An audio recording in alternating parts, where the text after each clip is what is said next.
Acacia, thank you so much for joining me today. It's an honor to be here. Thank you, Josh. I really appreciate it.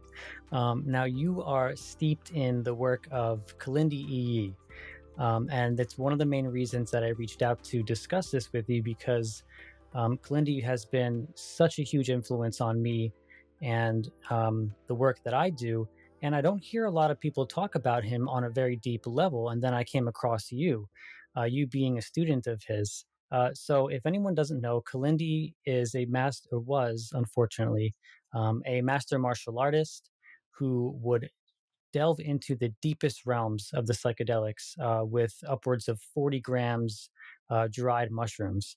So, for again, anyone who hasn't heard of him, would you be able to go into a little more detail about him, his work, and how you came to know him? Yes, I would. I would love to.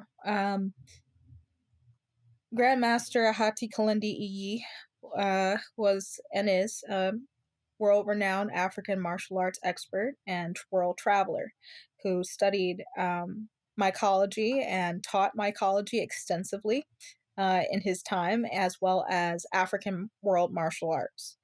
And he was able to find a symbiotic relationship between the mushroom and martial arts in general, as well as in his own practices.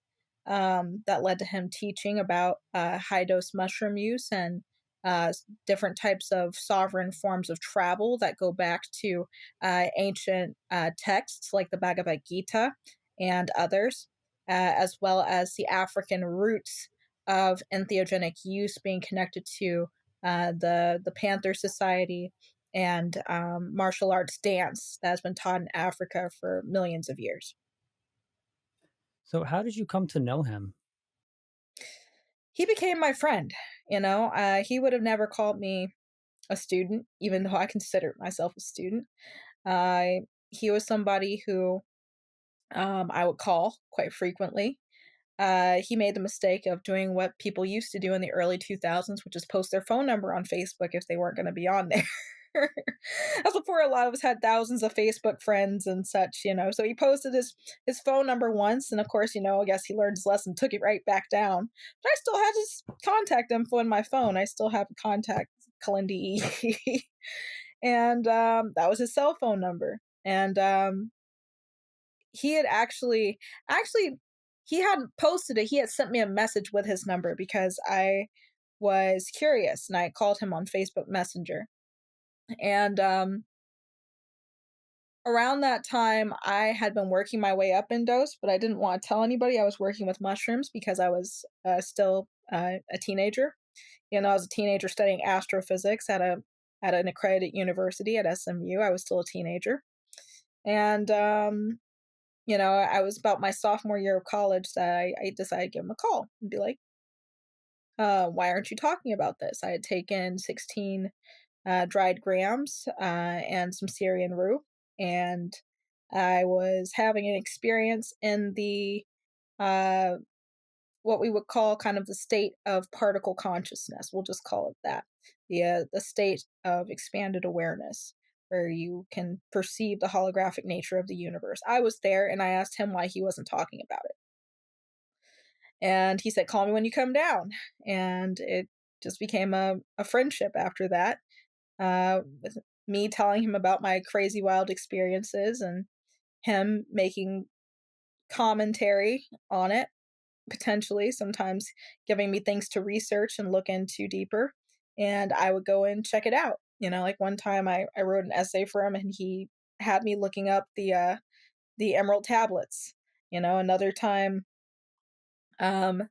looking into Cygnus and the green ray of Cygnus as it's related to Meonia, the anagram, meaning I am one, and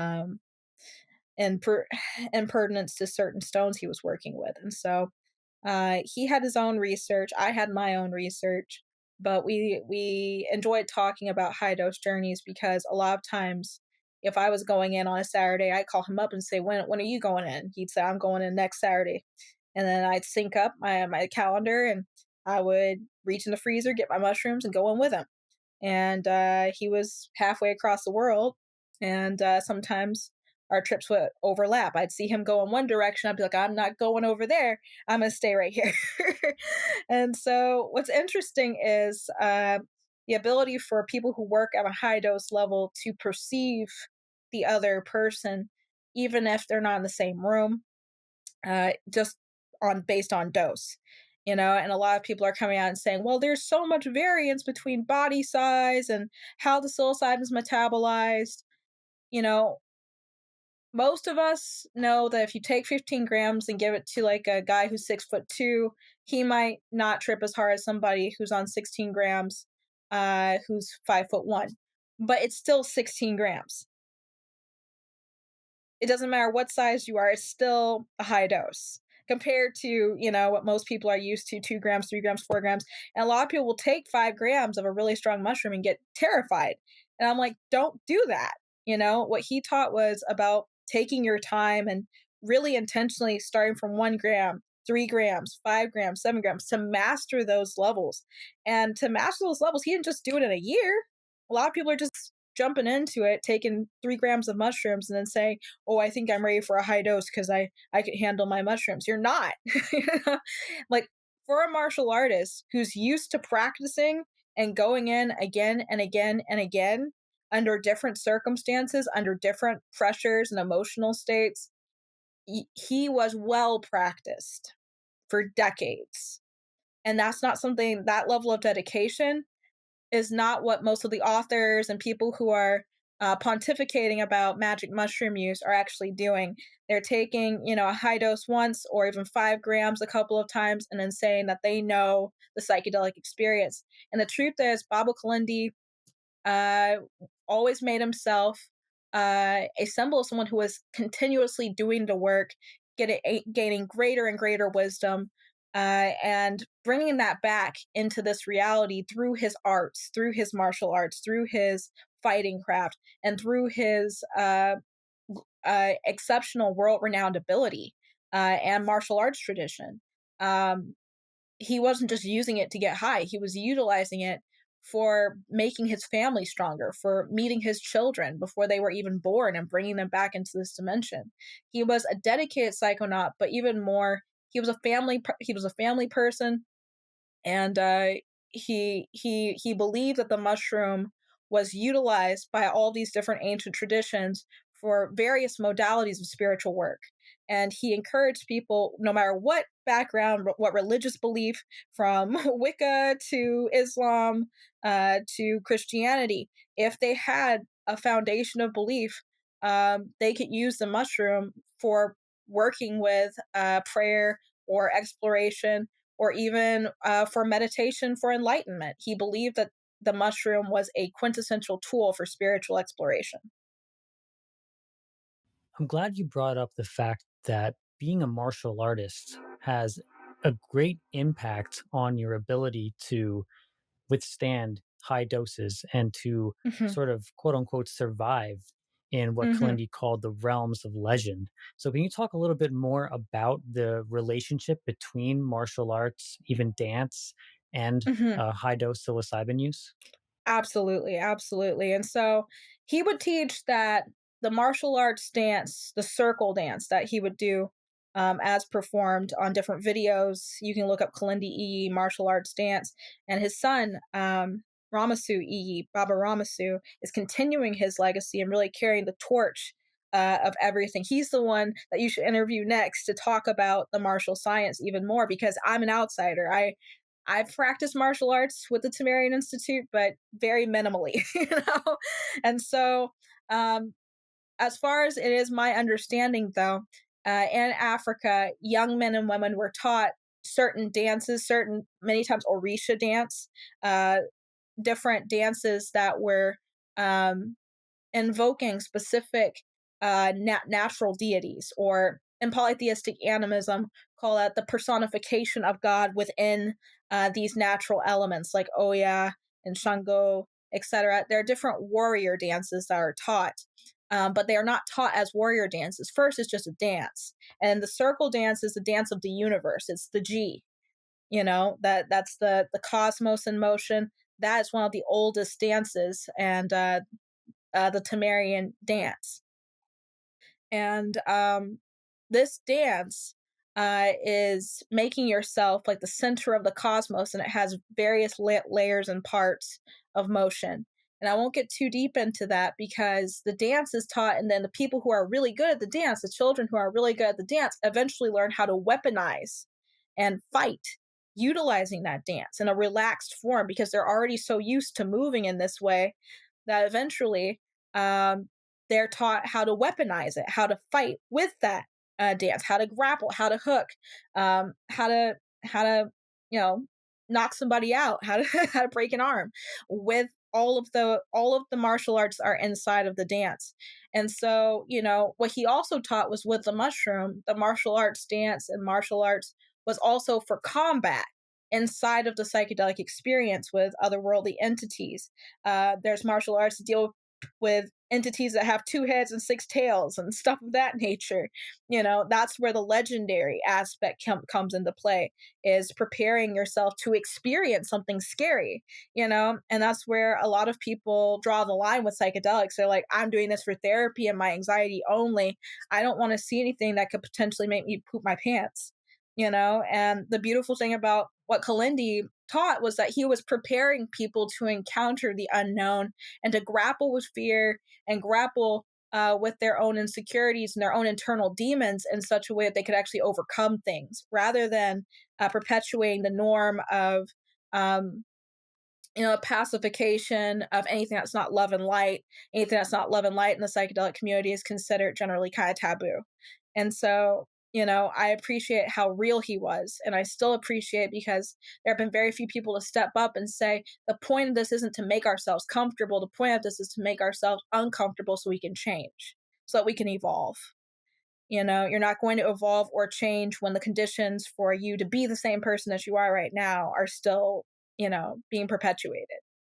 You're going to change when there's pain. You're going to change when there's anxiety. You're going to change sometimes when you've lost a loved one, and you're overcome with grief, and you've got to make that decision to start over, and really move on to change your life.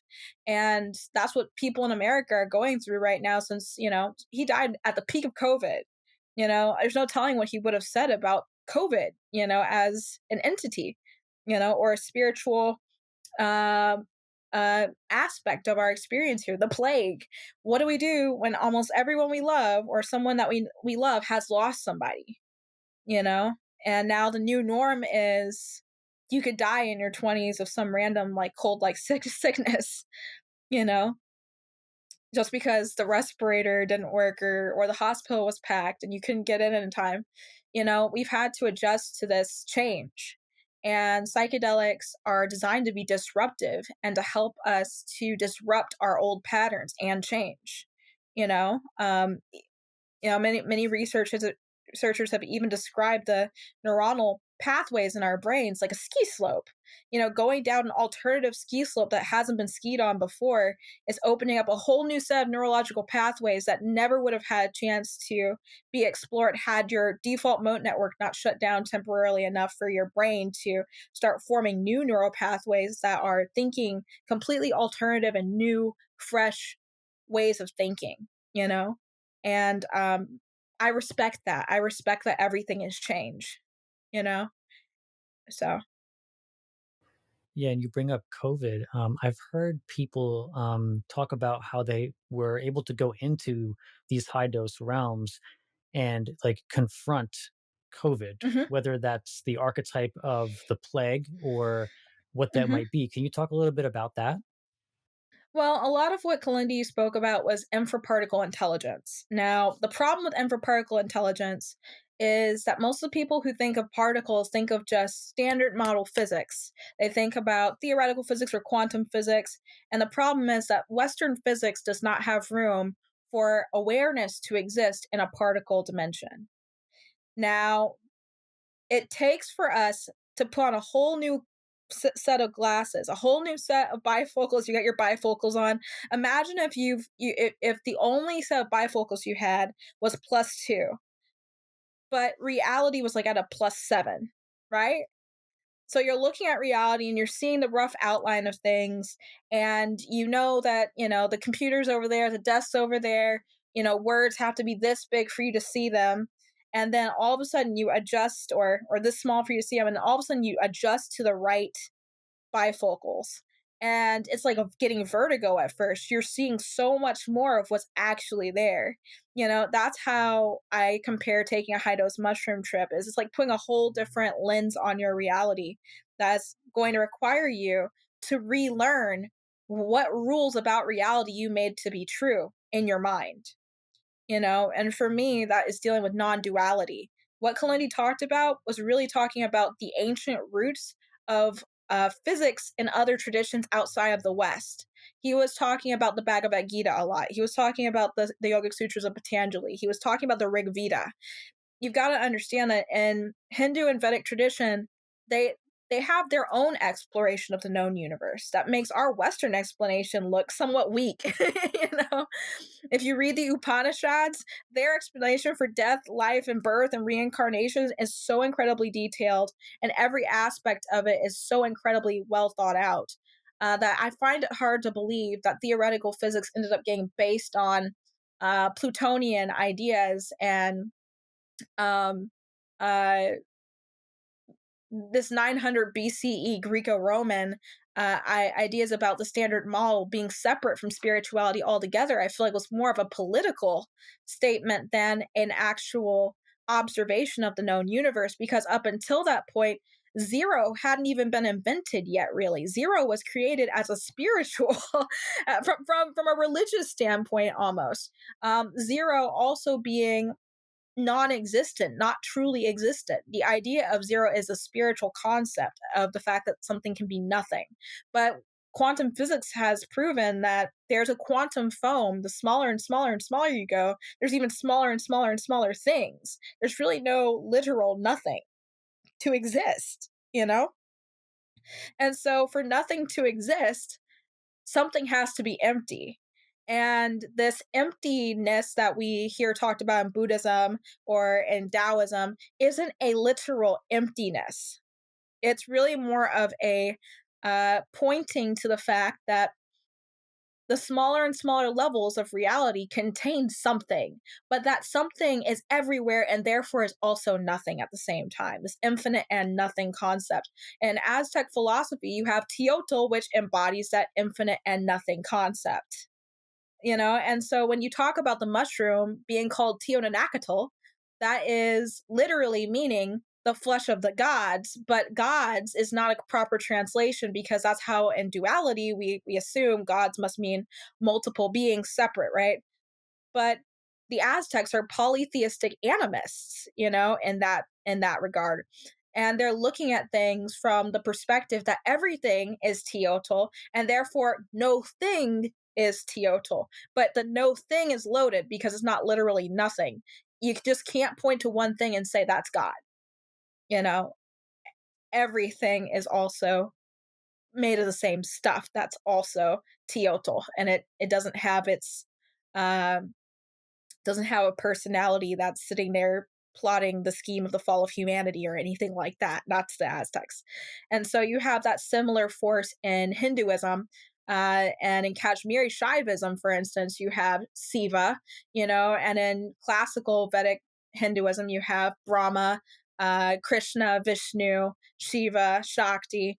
You have these different forces that are different personifications of the supreme, but they're personifications of aspects of reality as well. Like Shiva sometimes compared to a proton molecule, being transforming everything, destroying everything at the same time, but empty, but also having a neutron and an electron, Brahma and Vishnu as well, the creator being a neutron that gives everything mass, Shiva being the transforming agent, the proton.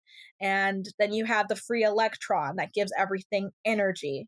And so studying these traditions, you find out that there are particle physics that include a divine personification. And so when he started talking about SIPI, which is a search for infraparticle intelligence instead of SEPI, search for extraterrestrial intelligence.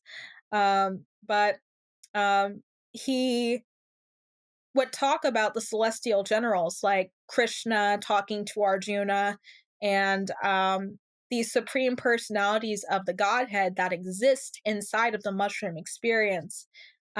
He also referred to them as like the cosmic generals, so to speak. And so a lot of his experience was exploring these divine realms of consciousness that exist all around us and also inside of us, but he was tapping into something much, much, much, much, much deeper, orders of magnitude smaller and more powerful than what 90% of people in their trips will ever encounter or talk about because they're not taking a high dose. And so when people talk about like grappling with COVID, etc., you're also going down from the macro, smaller and smaller and smaller orders of magnitude. It's like Honey, I Shrunk the Kids mushrooms edition, you know? I love that.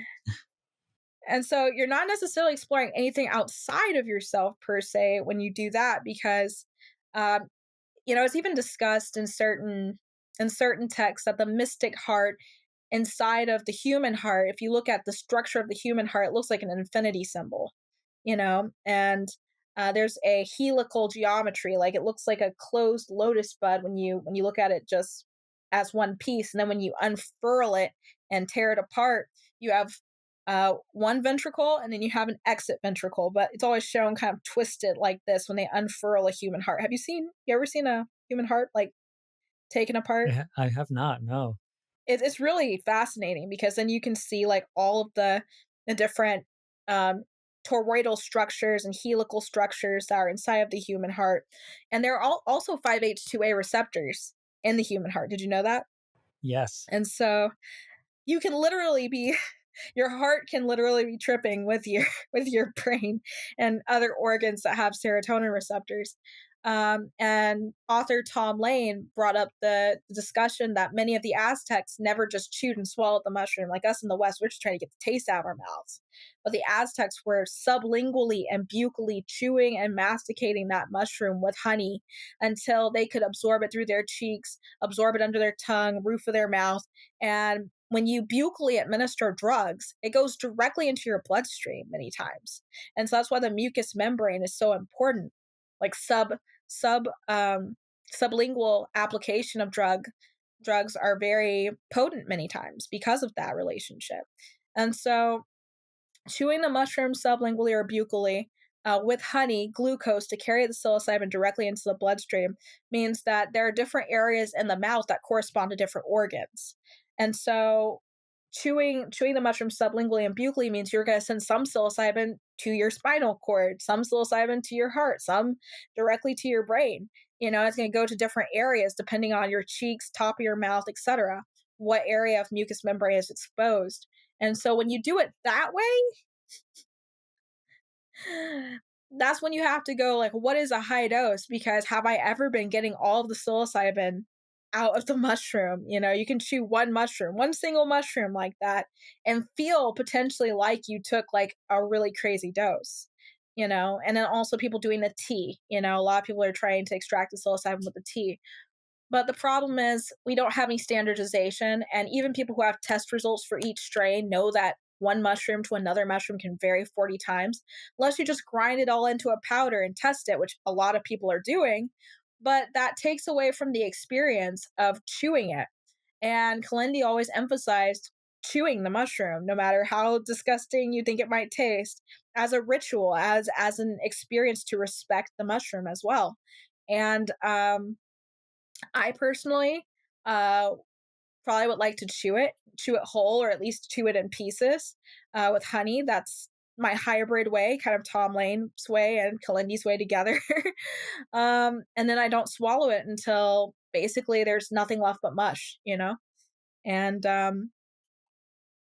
I can feel the come up before I ever swallow it. That's how quickly it comes on. And doing it that way, it's much easier to tell where you're at in your journey. And so you can work your way up to a dose where you're like, you know what?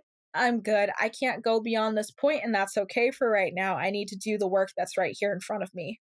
And if you do that work, then the next time you take a trip, whatever emotional or psychological work gets in the way of you moving from the thinking mind into the chamber of the heart where you can access this infinite toroidal loop of energy. Once you get out of your quote unquote head, this is what I think they call it, the Heart Sutra, Prajnaparamita.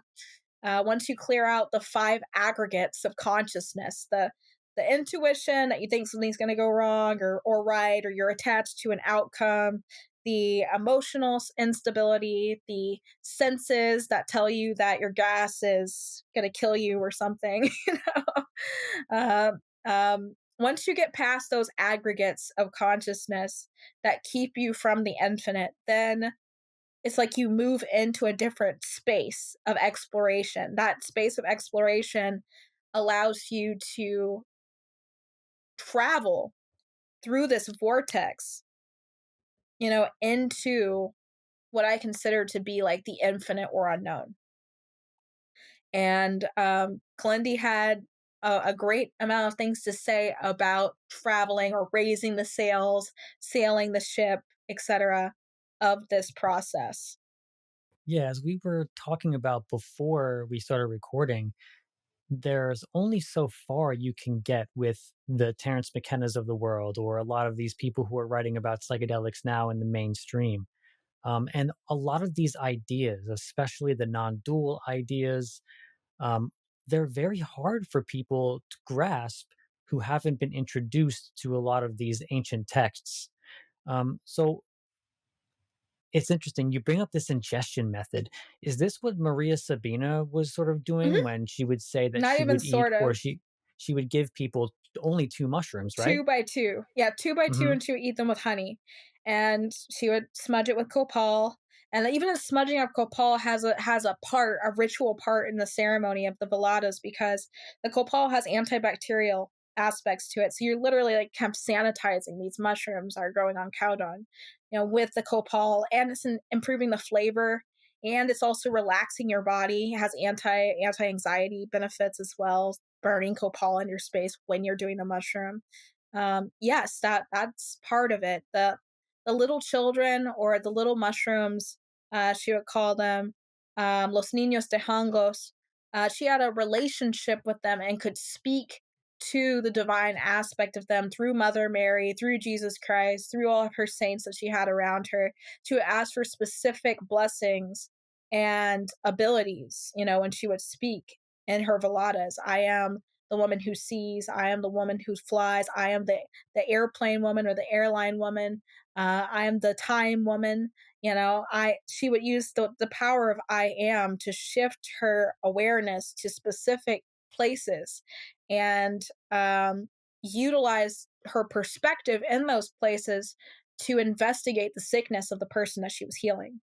And that is a that is a skill unlike any other, to be able to ride the divine wave and inquire directly with the source of all knowledge, like, what is going on with this person who's sick? How do I help them? What do they need to let go of? How will they heal? She was a master healer, quaderna, and priestess. I feel like priestess is also a valid term, because what she was doing was being kind of a prayer warrior or prayer intercessor with the mushroom. And a lot of people criticize her and say, well, all she did for her ceremonies is smoke a cigarette, clap 3 times, and pray to Jesus. That's what someone said on a podcast. I think it was Paul Stamets. And I was kind of upset, because I was like, the complexity of her ceremonies was not in her clapping 3 times or praying to Jesus. It was in her divine connection, and her ability to travel through that awareness into another person's physical body to witness what was going on that needed to heal. And I think that's where Western philosophy and indigenous and traditional studies need to, like, collaborate. There needs to be a bridge that's made so that we can both agree, like, you may not have the language or the academic background study to actually know what's happening in this woman's ceremony, but we can assure you that something real is happening. you know And I think mushrooms and psychedelics are the way to bridge the gap between science and, or what we Me consider too. science, and the spiritual nature of the traditions of other cultures. I'd like to take a moment to thank our sponsor for today's show. This podcast is partnered with Maestro Hamilton Souther and Blue Morpho. As many of you know, we talk about psychedelics quite a bit on this show. And if you'd like to take your personal practice or a facilitation practice to the next level, Hamilton is our master shaman. He's trained in traditional Amazonian lineage for more than 20 years. Now he's opening the doors to his plant medicine sitter and facilitator training. You'll receive 8 weeks of material, a certification pathway, and a step by step lineage based system you can go through at your own pace. As part of this offer, Hamilton has lowered tuition to support you in your mission of safe and seasoned psychedelic practice by providing quality education at a discounted rate. So, by signing up through this show, you get a $2,000 discount along with more than $12,000 in bonus material, plus an ongoing mentorship and integration support at your home practice. Maestro Hamilton backs this work with his full confidence and offers a 14-day money-back guarantee and a 3-month safety guarantee. Flexible payment plans are available. Everything you need to know will be in the show notes below, and a link to download his new album, which is called Music for Ceremony Ayahuasca Medicine Songs for free. Perfect for dropping in or meditating. Thank you to Hamilton Souther and to Blue Morpho, and now let's get back to the show. Yes, and I think that's where studies need to be done beyond like the Western psychological model for anxiety and depression. I think, that we're going the right direction and doing EEGs on monks, and seeing what their brain waves are doing when they enter these super subtle states of consciousness, but we can't expect to just see it on a brain level because we're not just thinking with our brains. We're thinking with our whole body. Emotional intelligence is also a part of that thinking process, and that's not going to show up on a CAT scan. Belief isn't going to show up the way that we think, because it has more moving pieces and more moving parts. And so we have to hybridize our research techniques and take people at their word. If we take these ancient traditions at their word, like James Maffey says from Aztec philosophy, if we take indigenous people at their word, then the amount of research that could come through into the scientific community that can be studied and researched and finding novel ways to validate their claims as more than just objective experiences. We're finding out more and more there's really no such thing as a truly objective experience. There's causality as a part of it. There are emotional states. There are physiological and psychological states, and there are experiences that people have utilizing psilocybin that link to other people's experiences. It's just we don't have a wide enough study group to clearly say 50% of these people who come from this cultural background had this experience, and this is connected to their tradition, and here's why. We don't have that right now. And so I created a school for people who just want to study that kind of thing, to try and bring together independent researchers and civilian scientists and PhDs and botanists who would never otherwise maybe sit in the same classroom together to say, okay, we're going to study what these texts actually say about mushroom use. And we're also going to dig in a little deeper into the cryptic way that mushroom use is oftentimes spoken about mystically.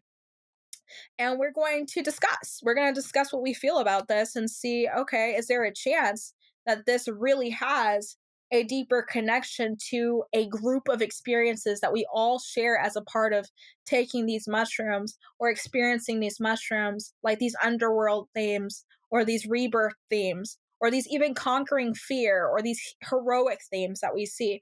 Is there a pattern inside of them? And if so, what does it teach us about self? What does it teach us about the expansion or the possibility of expanded awareness, leading to a greater fulfillment of self? If you decide that you're going to trip and vibrate the antenna on the psilocybin molecule until you become the Brahman and the Atman, and now you're God, and then you have to come back to human life, and you're like, oh man, I miss being God, then you're not really able to integrate the context in which mushrooms were taken by the Vedics, because there are levels and stages of realization that you just can't skip over, so that when you come back, you're fully integrated and embodied in the divine aspects of your own humanity, rather than reaching and trying to achieve the stars, too early.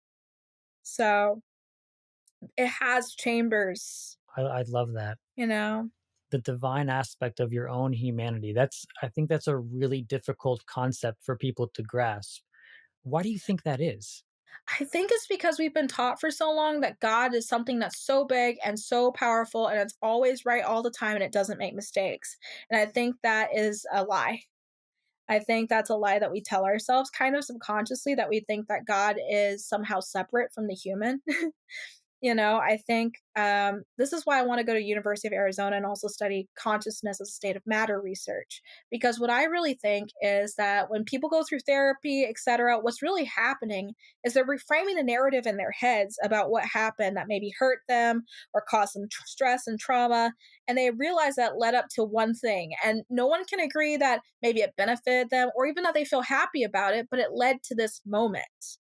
That's what everyone can agree on, is that it led to right now. And because I exist right now and I'm okay right now, I'm grateful. I'm grateful for what I've learned. And they start taking apart their memories and start telling the narrative in a way that helps somebody like themselves or somebody else, And I think that's where, many scientists have been so atheistic for so long that when we think about divine humanity, there's no room for divine humanity in a standard model of physics that doesn't even speak about the intelligence of the mechanics of creation. And so, if we don't learn about the mechanics of creation being ontologically divine, having a divine experience themselves, then how can we relate to that in our own humanity except outside of ourselves, where we create this archetype of divinity that's supremely more better, more higher, more better. That's what one of my best friends used to say. And because it's more higher and more better, we have to worship in it and it must have mercy on us. And that's that. But even like the Bible and many other religious texts, the Rig Veda, the Bhagavad Gita, they all point to us being children of the divine and made in its image. And so if we're truly made in its image, how can we truly ever be separate from the creator?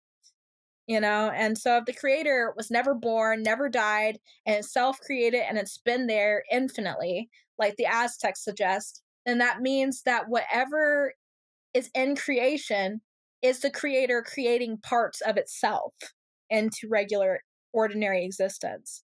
And so we've been spat out here in this moment at this time in this place as a part of creation expressing itself.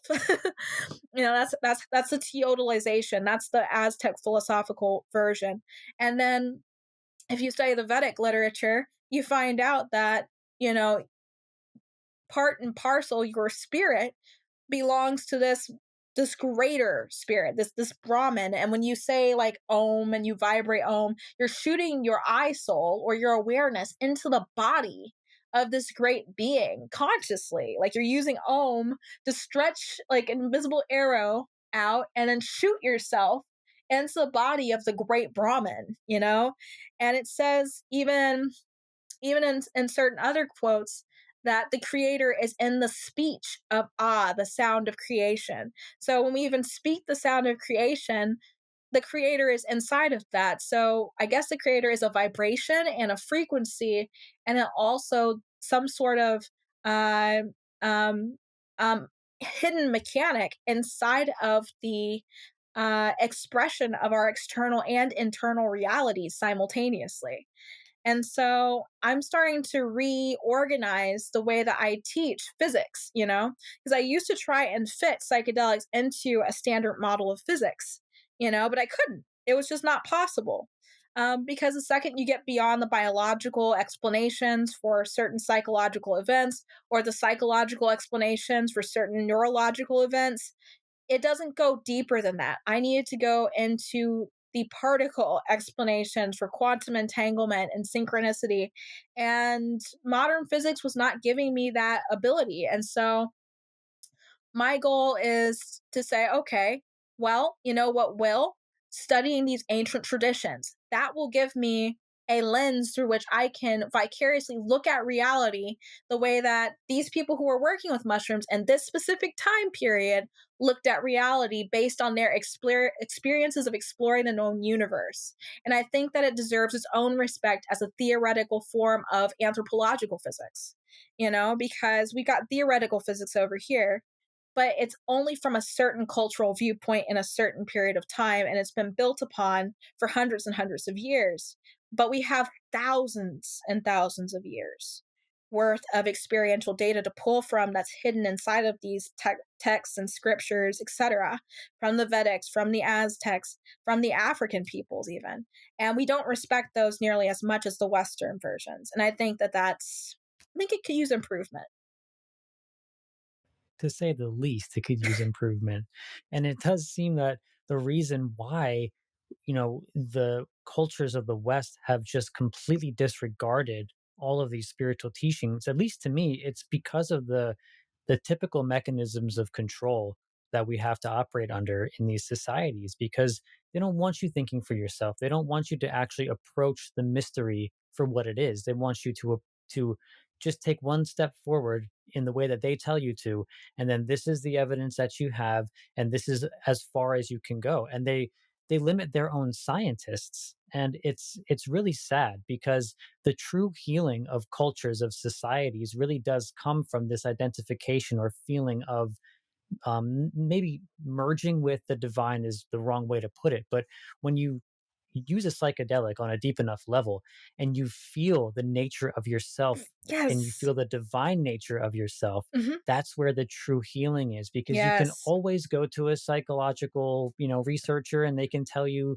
what's wrong This with is what's you and your going on. problems and this and that. And psychedelics can help you at lower doses to even identify some of those things. But the real magic is in those deeper doses when you can really feel the divine within yourself. Baba Kalindi called this self actualization. And like it's not even a merging of divine for me personally because it was already there. It didn't come, it didn't go anywhere. I just arrived. I was like, oh, I'm here. I've always been Yes. here. I've always been one. I've always been creating. This was on purpose, and it's that arrival, I think, at the actualness of our divinity that liberates people from this mental slavery that, oh my gosh, every single moment that I exist, eat, breathe, see, all of it is divine inherently. Yes. Yes. An arrival. I like that much, much better. It reminds me of something that I heard Ram Dass say. He was giving a lecture and he said that he would look out into the crowd and, he'd be telling them all of these beautifully divine and spiritual teachings, and he would see them all nod, like, I believe yeah. you. And he's thinking to them, he's thinking like, they already know what I'm telling them, because we do inherently, we already know these things. We just have to sometimes have tools to break us out of our current paradigms in order to arrive, as you said. And the problem with arrival for many people is that many people make a pit stop on the way there. They make a pit stop at awe, or they make a pit stop at look at me. And either one distract from the presence of inner awareness. Because if you're saying, look at me, I'm divine, you're still telling someone else to witness you. You're not witnessing you. And if you stop at awe, you're still saying it's divine and still thinking it's separate from you. And that's not, it's also an illusion. So, the key is to go home all the way. And I think because it lacks fanfare and because it lacks congratulations and because it lacks the validation of being seen and celebrated by anybody else but many people think, well, that can't be what it is. I can't be this. That was just a trip. And then they self doubt and cover it back up and bury it. And it's sad because it was real. It's just there's not very many people out there encouraging people to sit in the realness and appreciate the realness every single day outside of their trips. They're taught that that realness is a temporary moment, and now that you've had it, you need to learn from it and integrate it. But part of integrating it is moment to moment, second by second appreciation of it rather than just saying this is a separate thing from everything else you experience in life. The ancients didn't treat it as a separate event, it was just a part of life. and this is where the medical model really kind of bothers me, is that it's like almost too scientific. It's too much as if, as you said, you take the substance, you have the experience, and then you have to integrate this thing into your life, as opposed to, Stool. I mean, it yeah, yeah, it's a very It's difficult thing uncomfortable. because you're trying to put something into a box that it doesn't fit It inside is of the it. box. It is the box, it's the putter, Yes. it's you know, that's not a word, but it's a depositor, a depositier. I don't know. Um, I can't stress enough how when people don't know what's happening, they'll try to make up a story. And I think the problem with the Western model is a lot of people who are doing psychedelics and linked to the Western model don't have very many experiences, not deeper experiences. They've taken a tourist dose. They feel like they've done their due diligence because they had the experience. They had the experience where they were being watched by somebody else, and they're probably on edge thinking, I hope this is over soon. Maybe had a fun breakthrough, but did not take it seriously because of their own pathology, because of their own mapping of their inner world until that map shatters and breaks completely. They're going to keep going in the same loop of ego, consciousness, super ego, unconscious, and they're going to try to fit whatever they experience into some of those categories. And the experience is so far beyond categorical at high dose. There's no way to, even if you try to build a house to house divine energy in or divine insight in, you're not going to be able to keep any of it in the house because it's formless. It doesn't have form. And the more times you try to solidify it into this form in your head or take pieces of it and say, look, I broke off a piece. This is what I experienced. You don't have the words or the context to make it make any sense to anyone outside of yourself. And that's because it was just for you. It was for your enjoyment, it was for your protection or your elevation in that moment. And I think that's where, I really appreciate Ram Dass and other spiritual elders who really point to the present as the answer, because inside of the present, you never went anywhere. You never left, you never came, and so when you die, if you really are grounded in the awareness of the present, even when you die, you didn't leave or go anywhere. You're still just present, and you're given a different form physically, but because you don't identify with the body or the mind, you didn't die. The presence never died. The awareness never died. Only the physical body changed. And that's why I think that, Baba Ramasu is doing a lecture in Miami coming up on April 7th called like Dress Rehearsal for Death. And that's why I love like how Baba Kalindi and him put it, is that this is really kind of a dress rehearsal to get you prepared to quote unquote die before you die, like the Sufis say, and when you die completely to this notion that you can just cross compartmentalize what's going on and explain it all away. When you leave room for the unexplainable, we're pleasantly surprised that the unexplainable is very human, and it looks just like Yeah, me and and this you. brings back it brings back the idea of dual versus non-dual. And when we try to describe these things and bring them back as teachings or lessons within the realm of the dual, It it diminishes them. backfires. It takes away the accuracy of exactly what it is we're trying to describe.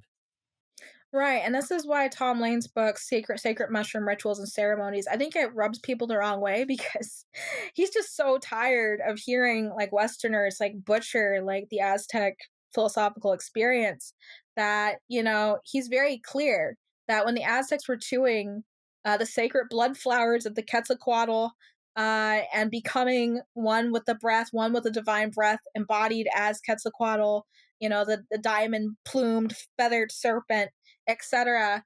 He really wants to capture the experience through people. But the sad part is that until many people have the experience, they feel cut off from it.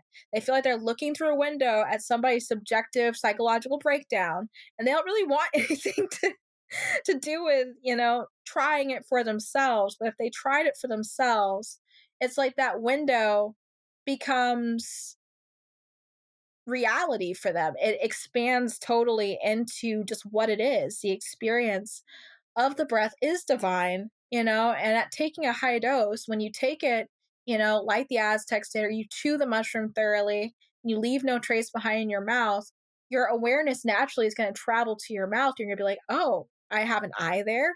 I'm looking at what's happening in my mouth. I'm feeling, looking. And it's no longer a physical seeing, it's a feeling seeing. When you go into your heart, they call it the journey of the deified heart. When you release fear, it's like your heart is just on fire, but in a beautiful way. Like a spiritual fire is in your heart because you're no longer restrained. You're no longer being oppressed by this irrational fear that a lot of times overcomes us because of our life experiences and our past. In Aztec society, you couldn't be a warrior if you were afraid to walk out on the battlefield. And most of us, we're afraid to walk outside to go to our jobs sometimes just because of violence and neighborhood issues and, or because we didn't take the trash out. Many people live in this hyper afraid world, where, agoraphobia is at an all time high. Like ever since we put the masks on, start hiding in our houses, so many people have just become like subtly agoraphobic, and, um, that's fine, but there's an alternative, you know?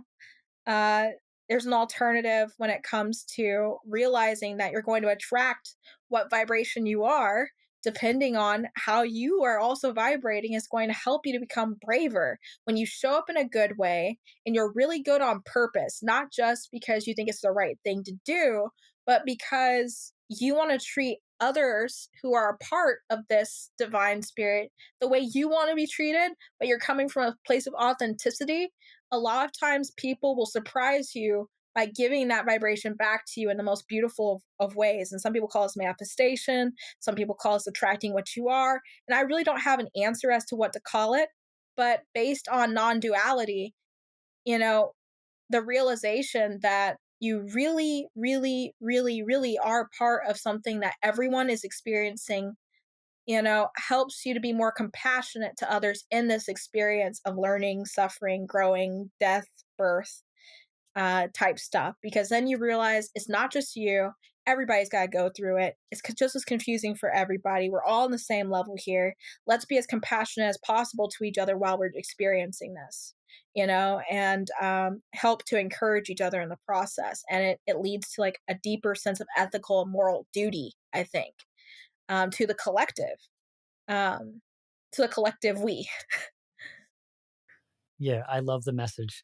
And as we begin to sort of approach an hour here, the last topic that I wanted to ask you about, which is something that has always interested me about Kalindi's teachings, have been transdimensional crystals. Now, he spoke of these as both weapons that you use within the realms of legend, as well as his ability to download and store maps inside of them. Can you sort of explain what these crystals are and how this works? Well, what's interesting is, you have a lot of six-sided symmetry in an ordinary quartz crystal here. I'll pull out a quartz crystal for you. So you see this crystal here, it's a thin little crystal, and it has these etchings on the side of it right here, right along this panel. Now, when I first got a transdimensional crystal from him, I tried to do the typical, uh, you know, woke meditation stuff. Maybe if I loud enough and I tap it on my forehead, my third eye will pop like in the chakra and, pictures, and I'll have a spontaneous Kundalini awakening or something. And it no, it wasn't doing the thing. And so part of this non-dual realization happens when you look at the crystal, and all of a sudden you start to perceive the vibration of the molecules of the crystal. It's a six-sided burl geometry. You ever seen a quartz crystal under a microscope? I never have actually. It's one of the most beautiful architectural works of art I've ever seen. It looks like a building. It's very stable. It has stories and layers and levels, and it's structurally very stable. That's why you can put these in a clock, and they'll keep the frequency of time. You know, these are very stable. They're used in laboratories, etc. Quartz crystal, and this quartz crystal, I think this one is from the Himalayas, this one right here. These stones are 4.8 plus million years old in some cases, you know, sometimes a little younger depending on what pocket you're digging out. And so, in the process of crystallization and the length of time that it's been present here physically, the time place of this object, the time place of this object means that they're inside of the molecules that is made up of, if non-duality is true, in this case, uh, the molecules themselves have a story. They were observing reality millions and millions and millions of years, from the points that the elements were created, and to the point that they crystallized to make this stone. And so when you hold these crystals on psilocybin mushrooms and you focus your inner awareness, just like you can focus in your mouth or in your heart or in an organ, you can focus it inside the stone. You focus on an inclusion. That inclusion, the particles that are self-healed inside of that, it's like capturing a snapshot of time or intelligence inside that inclusion. And what we found was that people who were able to focus on the crystal, focus their whole attention during the trip on this stone, the stone would sometimes reveal a face, and that face would communicate with the individual. And it would provide a platform for one to look into oneself, self on a DNA level, go into areas inside of the particle, inside the crystal that are quantumly entangled with our physical energy, and travel to different locations and places multidimensionally.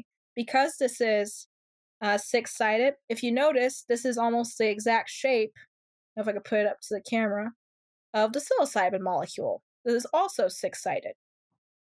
You know, and I think Dennis McKenna had said something about the antenna on the end of the molecule, it vibrating.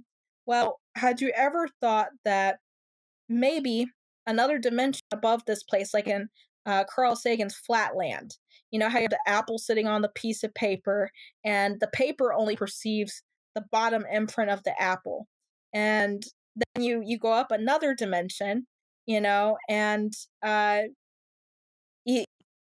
even the apple, unless you cut it in certain areas, you can't see the full part of the apple. That's kind of how this multidimensional thing works, is we can't see up to the next dimension, but when we go there to that dimension, objects that have this six-sided geometry, including like the piezoelectric nature of our cells, etc., the psilocybin molecule, etc., they all start to vibrate on that density.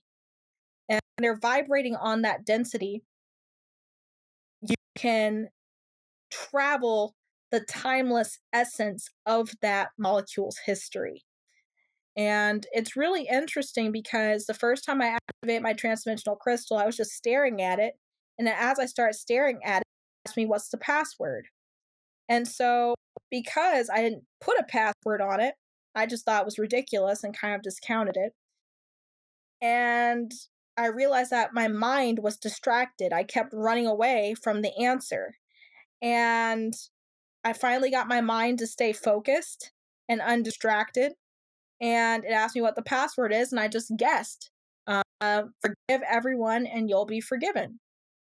And when I did that, it's like a lot of information stored in my head just disappeared.